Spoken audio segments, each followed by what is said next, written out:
स्वामी अभिमुक्तेश्वरानंद को लेकर जिन पर एफआईआर हो चुकी है, जेल जाने की नौबत आ चुकी है। आज आपको बताऊंगा कि जिस केस में अभिमुक्तेश्वरानंद के गिरफ्तार किए जाने की चर्चा हो रही है, उस केस और यौन शोषण के आरोपों का सच क्या है। अभिमुक्तेश्वरानंद के 5 स्टार कमरे और कथित सीडी का सच क्या है। इसको तो जेल में डाल देना चाहिए। तीनों कोर्ट से हमको क्लीन चिट है। पंचम तर पर एक एंड कंडीशन कमरा बनाया। थाना में उनके हिस्ट्री शीटर होने के प्रमाण मौजूद हैं। मुझे उन्हें जेल भेज देना चाहिए था। देखिए, यूपी में इस वक्त गजब का बवाल मचा हुआ है और यह बवाल हो रहा है स्वामी अभिमुक्तेश्वरानंद को लेकर जिन पर एफआईआर हो चुकी है, जेल जाने की नौबत आ चुकी है। आप देखिए कि गजब का यू टर्न लिया है अभिमुक्तेश्वरानंद के केस ने, क्योंकि माघ मेले से जो बवाल शुरू हुआ था उसमें अभिमुक्तेश्वरानंद लगातार चुनौती दे रहे थे। उन्हें लेकर राजनीति भी हो रही थी। मौका देकर अखिलेश यादव और कांग्रेस दोनों इस मामले में कूद गए और माहौल बनाने लगे। लेकिन अभिमुक्तेश्वरानंद को यह राजनीति इस तरह से भारी पड़ जाएगी, यह किसी ने सोचा नहीं था, क्योंकि अब हालात ये बन गए कि अभिमुक्तेश्वरानंद के बारे में कहा जा रहा है कि क्या ये किसी भी वक्त गिरफ्तार हो जाएंगे। एफआईआर के बाद पुलिस भी उनकी चौखट तक पहुंच गई है। आज आपको बताऊंगा कि जिस केस में अभिमुक्तेश्वरानंद के गिरफ्तार किए जाने की चर्चा हो रही है, उस केस और यौन शोषण के आरोपों का सच क्या है। अभिमुक्तेश्वरानंद के 5 स्टार कमरे और कथित सीडी का सच क्या है। लेकिन पहले इस पूरे हंगामे की एक झलक देखिए।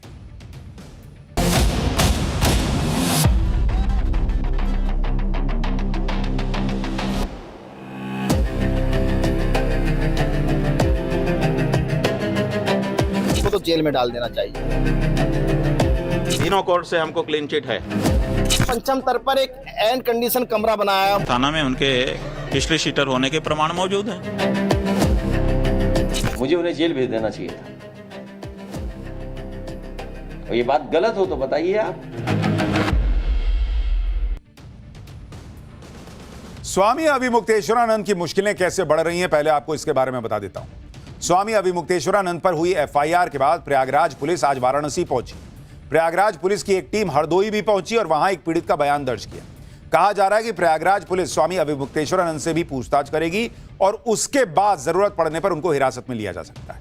स्वामी अभिमुक्तेश्वरानंद पर बच्चों के साथ यौन शोषण का गंभीर आरोप लगा है और पॉक्सो के तहत केस दर्ज किया गया है। स्वामी अभिमुक्तेश्वरानंद के खिलाफ आशुतोष ब्रह्मचारी नाम के व्यक्ति ने शिकायत की थी, जिसके बाद यह एफआईआर दर्ज हुई। स्वामी अभिमुक्तेश्वरानंद पर नाबालिग बच्चों के यौन शोषण का आरोप लगा है। स्वामी अभिमुक्तेश्वरानंद के खिलाफ प्रयागराज के झूंसी थाने में एफआईआर दर्ज की गई है। एडीजे रेप और पॉक्सो स्पेशल कोर्ट ने एफआईआर दर्ज करने का आदेश दिया था। स्वामी अभिमुक्तेश्वरानंद और उनके शिष्य स्वामी मुकुंदानंद गिरी के खिलाफ एफआईआर हुई। इस मामले में पूछताछ के लिए प्रयागराज पुलिस जांच करने वाराणसी पहुंची। हालांकि स्वामी अभिमुक्तेश्वरानंद ने कहा कि वो पुलिस को जांच में पूरा सहयोग करने के लिए तैयार है, इसलिए गिरफ्तारी की कोई जरूरत नहीं। एक बार सुनिए उनको। एक तो ये होता है कि जो एविडेंस है उनको संरक्षण कर लिया जाए, तो एविडेंस तो अब हो नहीं सकते क्योंकि माघ मेला ही उखड़ गया है। दूसरा होता है कि मेडिकल टेस्ट करा लिया जाए। अब इतना दिन बीत गया, उसका भी विशेषज्ञ बता रहे हैं कि अब उसका कोई मतलब नहीं है। तीसरा होता है कि जो आरोपी है वो भाग ना जाए कहीं, तो हम तो भाग नहीं रहे हैं, तो फिर गिरफ्तारी की क्या जरूरत है। आपको जो सहयोग चाहिए हम तैयार हैं। एफआईआर दर्ज होने के साथ ही स्वामी अभिमुक्तेश्वरानंद ने एक बार फिर से सीएम योगी के खिलाफ हल्ला बोल दिया। प्रयागराज में माघ मेले के बाद शुरू हुए विवाद के बाद से ही स्वामी अभिमुक्तेश्वरानंद लगातार सीएम योगी को लेकर हमलावर है। अब एक बार फिर से स्वामी अभिमुक्तेश्वरानंद ने सीएम योगी पर तीखा हमला बोला और सीएम योगी के लिए कामनेमी और रावण जैसे शब्दों का प्रयोग किया। एक बार सुनिए। कौन लोग हैं जो आरोप लगा रहे हैं? आदित्यनाथ इसके पीछे वही हैं, क्योंकि उनकी पार्टी से भी बहुत सारे लोगों का बयान भी आ गया है, व्यक्तिगत संपर्क भी किया है कि पार्टी इसके साथ नहीं खड़ी है। ये उनका अपना घमंड है, उनका अहंकार है कि कालनेमी जो बैठा हुआ है वो चाहता है कि शंकराचार्य का अपमान करें, इनको जनता की नज़र में दोषी सिद्ध करने की दृष्टि से गिरफ्तारी की कार्रवाई करें। अगर रावण मेघनाथ को भेजता है कि जाओ बांध के ले आओ, तो हम तैयार हैं। स्वामी अभिमुक्तेश्वरानंद जो हैं वो आरोप लगा रहे हैं कि ये सब सिर्फ योगी करा रहे हैं अपने अहंकार। उनकी पार्टी भी उनके साथ नहीं है, ये उनका आरोप है। स्वामी अभिमुक्तेश्वरानंद पर एफआईआर के बाद उत्तर प्रदेश की राजनीति में भयंकर हंगामा शुरू हो गया। शंकराचार्य विवाद में अखिलेश यादव पहले से सीएम योगी को घेर रहे थे। अब एक बार फिर से अखिलेश यादव ने कहा है कि शंकराचार्य को झूठे आरोपों में फंसाया जा रहा है। सुनिए एक बार उनको भी। हमारे धर्म की सबसे पूजनीय शंकराचार्य, उन पर झूठा मुकदमा लगाना, जब मेले में आयोजन में उन्होंने जो रास्ता तय किया था उसी पर आपत्ति थी प्रशासन को। सुनने में आ रहा है उनके पक्ष में 2 डिप्टी सीएम आ गए हैं। अगर 2 डिप्टी सीएम उनके पक्ष में हैं तो सरकार कैसे चल सकती है?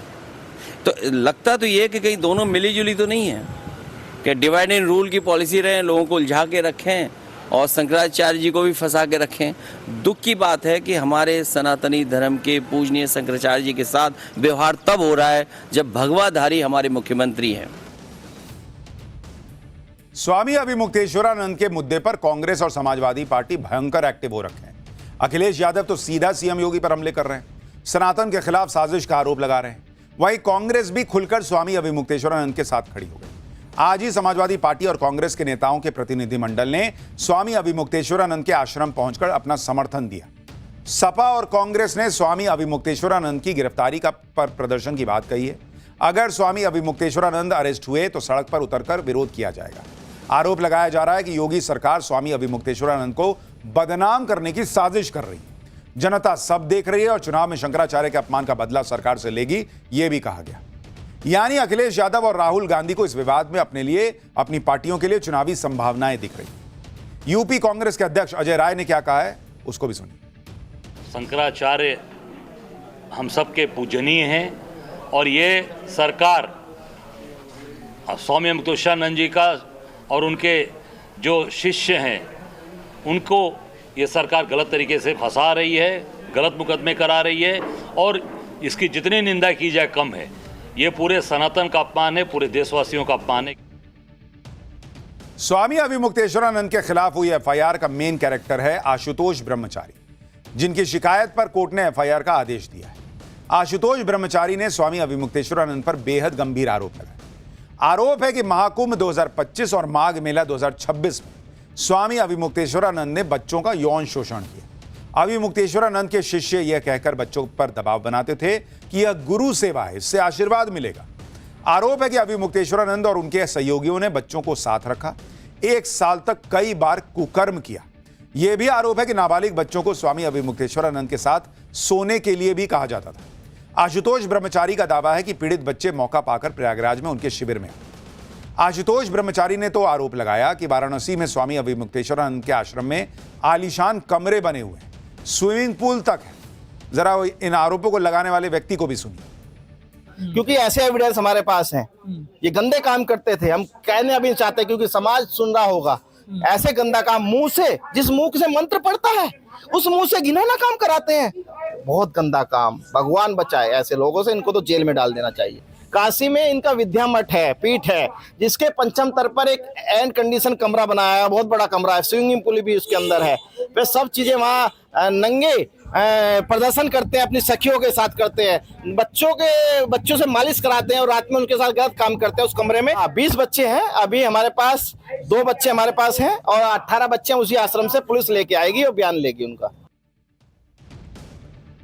तो ये गंभीर आरोप लगाए जा रहे हैं। अभी इसका सच सामने आने बचा है कि कौन सच बोल रहा है, कौन झूठ बोल रहा है। स्वामी अभिमुक्तेश्वरानंद के खिलाफ एफआईआर में जो धाराएं लगाई गई हैं वो भी बड़ी संगीन है और इसी वजह से मामला इतना गंभीर हो जाता है। आप देखिए कि बीएनएस की धारा 351 सबसेक्शन 3, जिसमें डर पैदा करना या दबाव बनाने का मामला होता है, इसमें 2 से 7 साल तक की सजा और जुर्माना है। पॉक्सो एक्ट की धारा 5I, यौन शोषण करना। पॉक्सो एक्ट की धारा 6, जिसमें 20 साल की जेल और जुर्माना है। पॉक्सो एक्ट की धारा 3 और धारा 4 सबसेक्शन 2, जिसमें नाबालिग के साथ गंभीर यौन शोषण, 10 साल से लेकर उम्र कैद तक की सजा का प्रावधान। पॉक्सो एक्ट की धारा 16 और 17, जिसमें 10 से लेकर 20 साल तक की सजा और जुर्माना है। ये वो धाराएं हैं जो एफआईआर में स्वामी अभिमुक्तेश्वरानंद पर लगाई गई हैं और इनमें अधिकतम सजा उम्र कैद तक की है। हालांकि स्वामी अभिमुक्तेश्वरानंद का कहना है कि पूरा मामला झूठी कहानी पर गढ़ा गया है, आज नहीं तो कल सच्चाई सामने आ ही जाएगी। देखिए 3 कोर्ट है हमारे लिए, एक निचली कोर्ट है, एक मिडिल कोर्ट है और एक सुप्रीम कोर्ट है। तो जो निचली कोर्ट है वो जनता है, जनता सब देख रही है और निर्णय देने वाली है।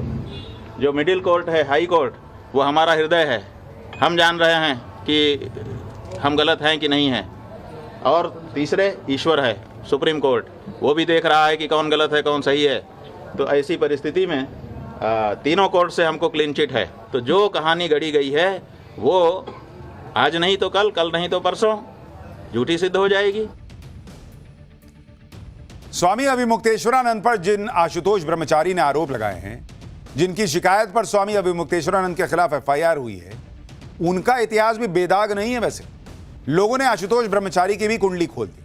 आशुतोष ब्रह्मचारी पर आरोप है कि उनके खिलाफ कई केस चल रहे हैं। आशुतोष ब्रह्मचारी शाकुंभरी के पीठाधीश्वर हैं, खुद को जगतगुरु रामभद्राचार्य का शिष्य बताते हैं।